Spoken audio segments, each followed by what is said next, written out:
My name is Alexandra Chen, and 2 weeks ago I sat in my corner office on the 42nd floor of our Manhattan headquarters, reviewing final round interview candidates for a senior director position. The HR file that crossed my desk made me freeze. Marcus Whitmore.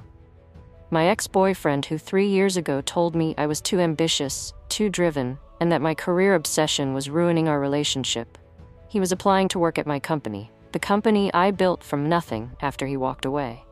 And I was the one who would decide if he got the job. But let me tell you how a woman who was told she cared too much about success turned that exact trait into a billion-dollar empire. Because this story begins in a Boston penthouse where I learned that being too ambitious for a man means you're exactly ambitious enough for yourself. 3 years ago, I was 29 and working as a senior product manager at a tech company in Boston. I was good at my job, climbing fast, regularly putting in 70-hour weeks because I loved what I did. I was building an idea on the side too, a SaaS platform that would revolutionize how mid-sized companies managed remote teams. This was early 2021. Remote work was exploding, and I saw a massive gap in the market.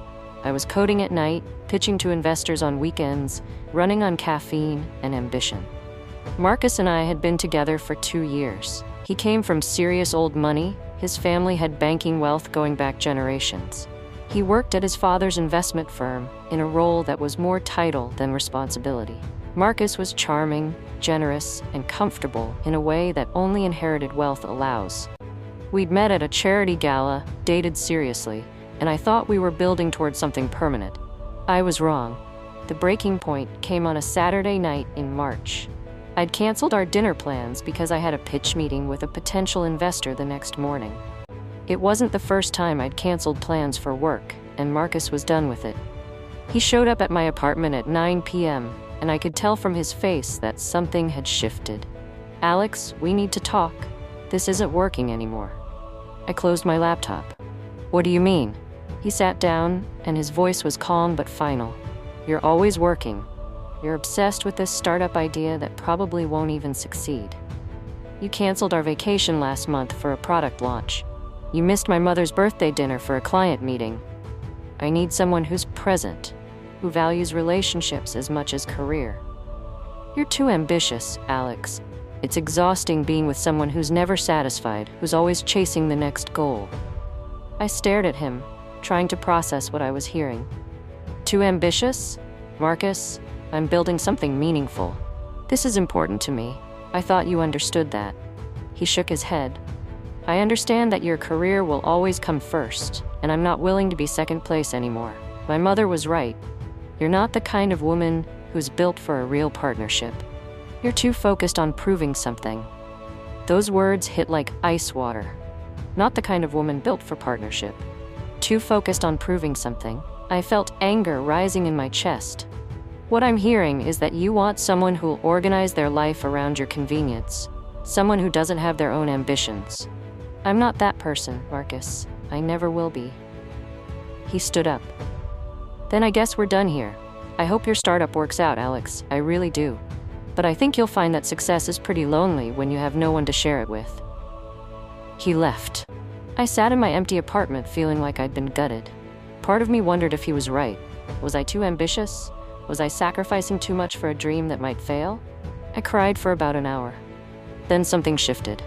I got angry.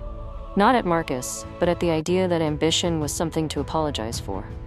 That wanting to build something meaningful made me less worthy of love. I wiped my face, opened my laptop, and got back to work. If I was going to be too ambitious for someone, I might as well be ambitious enough to actually succeed. The pitch meeting the next morning went well. I secured my first real investor, $250,000 for 10% equity. That money let me quit my job and work full-time on what would become CoreSync, a platform for remote team management that integrated communication, project tracking, and productivity analytics. I assembled a small team, 3 engineers and a designer, all of us working out of a co-working space in Cambridge, living on ramen and belief. The first year was brutal. We launched in June 2021 to moderate interest, signed our first 50 customers by September, and nearly ran out of money by December. I was working 100-hour weeks, coding, selling, managing, doing customer support myself. I had no social life, no relationship, no time for anything except building. And I loved it. Every small win felt like validation. Every customer who chose us over competitors felt like proof that I'd been right to bet on myself. Have you ever poured everything into something just to prove someone wrong? Let me know in the comments, because that's what fueled me through 18 months of uncertainty and struggle. By early 2022, something clicked. Our platform was genuinely better than competitors, more intuitive, and more powerful. Customer retention was excellent. Word of mouth was spreading. We raised a Series A in March, $5 million led by a respected Boston VC. That let us hire aggressively, build out features, and scale our sales team. By the end of 2022, we had 5,000 customers and were approaching 10 million in annual recurring revenue. I saw Marcus once during this period at a mutual friend's wedding in the fall of 2022. He was there with a new girlfriend, someone pretty and uncomplicated who worked in event planning. He congratulated me on CoreSync's growth, which he'd apparently heard about through the Boston tech community. "Looks like it's working out for you, Alex. I'm glad." His tone was pleasant but slightly condescending, like he was humoring a child's achievement. I smiled and thanked him, but inside I was thinking, you have no idea how big this is going to get. The real explosion came in 2023. Remote work had fully normalized, and mid-sized companies were desperate for better tools. CoreSync hit product market fit hard. We grew from 5,000 to 50,000 customers in 12 months. Revenue went from 10 million to 120 million. We raised a Series B in June, $40 million at a 300 million valuation. Then a Series C in November, 150 million at a $1 billion valuation. CoreSync was officially a unicorn, and I was suddenly on Forbes 30 Under 30, on tech podcast interviews, being profiled as one of the most successful female founders in enterprise software.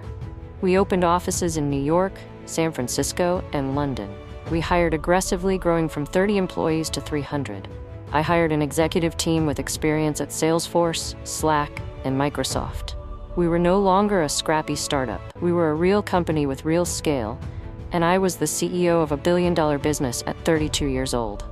The woman who was too ambitious had built exactly what she'd envisioned. Meanwhile, Marcus's life was going differently. I heard through mutual connections that his father's investment firm had taken losses in 2023, that Marcus had been pushed into a more demanding role, that the trust fund lifestyle was less certain than it had been. I didn't take pleasure in his struggles, but I noticed them. The universe has a way of teaching lessons. Then 2 weeks ago, the HR file crossed my desk. Marcus Whitmore had applied for a Senior Director of Strategic Partnerships position at CoreSync. His resume showed he'd been working in business development roles, most recently at a struggling fintech startup that had laid off half its staff. He was looking for stability and growth, and he'd applied to my company. I called our Chief People Officer. Did Marcus Whitmore know I was CEO when he applied? She checked the notes. He mentioned in his cover letter that he'd followed CoreSync's growth and was impressed by the leadership. He didn't specifically mention knowing you, but given your profile, he'd have to know. So he knew. He'd applied anyway. That meant either he was desperate, or he thought enough time had passed that it wouldn't matter. Or maybe he thought I'd already forgotten about him. I made a decision. Move him forward in the process. I want to observe his final round interview. Our Chief People Officer looked surprised. You want to sit in on the interview? That's unusual for your level. I smiled. Let's call it a special interest in this particular candidate. Schedule it for next week. The interview was yesterday. Conference room on the 41st floor, floor-to-ceiling windows with views of Manhattan. The panel was our VP of Partnerships, our Chief Revenue Officer, and me. When Marcus walked in and saw me sitting at the table, I watched the color drain from his face. He'd known I was CEO, but seeing me there in person, in my position of power, clearly hit differently than knowing it abstractly. "Marcus, good to see you again," I said calmly, gesturing to the seat across from us. "Please, sit down. Let's talk about why you're interested in CoreSync." He sat, visibly uncomfortable, trying to recover his composure. "Alex, I mean, Miss Chen, I've been following CoreSync's growth for the past year. Your platform is genuinely innovative, and I believe my experience in strategic partnerships could add value to your expansion plans. My chief revenue officer jumped in with technical questions about his experience, his deal pipeline from previous roles, his understanding of our market. Marcus answered competently. He was actually qualified for the role, which made the situation more complex. This wasn't about him being unqualified. It was about something else entirely. After 20 minutes, I spoke up. Marcus, I'm curious about something. 3 years ago, you told me I was too ambitious, that my career focus made me unsuitable for a real partnership. What changed? Because CoreSync is the company I was building when you left. The obsession you called exhausting is what created this. The room went silent. My executives looked uncomfortable but stayed quiet. Marcus took a breath. Alex, I was wrong. I was comfortable and complacent, and your drive made me uncomfortable because it highlighted my own lack of purpose. You were building something meaningful, and I was coasting on family money and expectations. Breaking up with you is one of the biggest regrets of my life, not because of CoreSync's success, but because I lost someone exceptional because I couldn't handle her excellence. I appreciated the honesty, but it didn't change the fundamental question. So now you want to work here? At the company you dismissed? Under the leadership of the woman who was too ambitious? He met my eyes. I want to work somewhere that's building something that matters. Somewhere led by someone who actually cares about creating value. Yes, that means working for you. And yes, I understand the irony. But I'm a different person than I was 3 years ago. Losing my safety net taught me what you already knew, that comfort is overrated and purpose matters. After the interview ended, my executives and I debated the situation. Our chief revenue officer was pragmatic. He's qualified. He has the right experience and connections. But obviously there's personal history here, and that's your call. I thought about it for a day. Then I made my decision. I called Marcus personally. Marcus, I've decided to extend you an offer for the senior director position. Competitive salary, standard equity package, start date in 3 weeks. But I need to be very clear about something. You'll be working here because you're qualified, not because of our past. Our personal history is exactly that, history.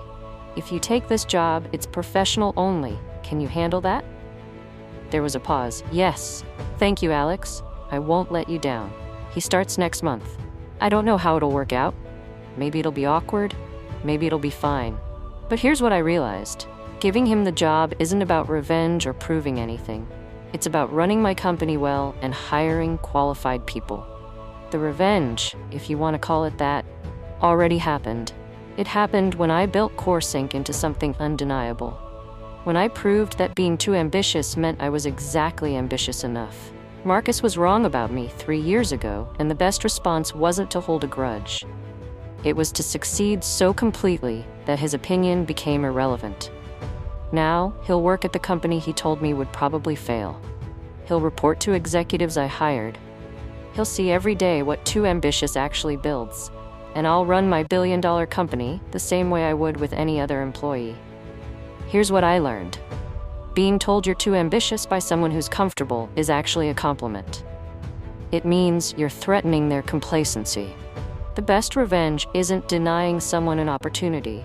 It's succeeding so thoroughly that they have to acknowledge you were right all along. And sometimes, letting someone into your success is more powerful than keeping them out, because they'll see every day what they walked away from. CoreSync is valued at $1.2 billion now. We're hiring across all departments. We're expanding into Europe and Asia. I'm 32, running a company that's changing how millions of people work, and I'm exactly as ambitious as I need to be. Where are you watching from? Drop your country in the comments. If you think watching an ex regret his words was satisfying, wait until you hear about the woman whose business partner pushed her out of their fashion startup, claiming she lacked commercial vision, only to watch her launch a competing brand that outsold his within 2 years and eventually forced him to shut down.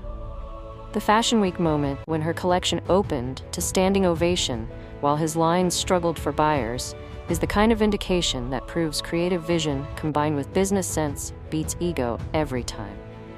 That story's next. Thanks for watching.